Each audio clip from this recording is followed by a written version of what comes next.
Kira, my name is Krish and I'm one of the lecturers here at Otago Polytech. I'm aware you guys are looking for a job, and once you get a job, what happens after that? It's very important that you're aware of your employment legal rights. And as a campus, as an institute, we want you to have a meaningful employment experience where you work safely, you're not exploited, and you have a good positive relationship with your employer. So firstly, you must comply with your visa conditions. If you're a student, you are legally allowed to work only 20 hours. However, you can work more than 20 hours in scheduled holidays and during your breaks. And if you're not sure what those times are, please see student support for more clarification. As a student, you are not allowed to work as a self-employed person. Now, what does that mean? So you cannot work as an Uber driver, you cannot work and operate an independent business. You must be legally employed as an employee only under an employment agreement.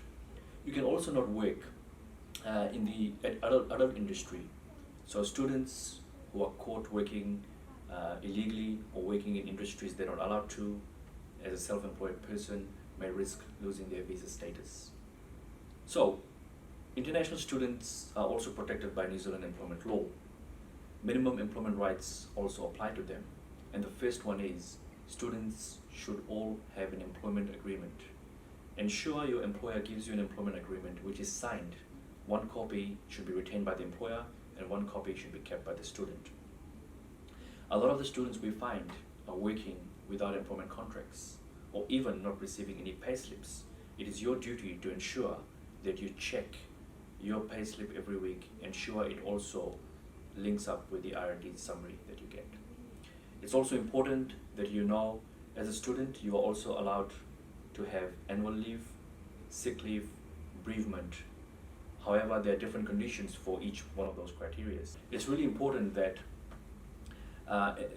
as a student, you're aware of your minimum rights that also apply to minimum wage. A minimum wage in New Zealand is $17.70.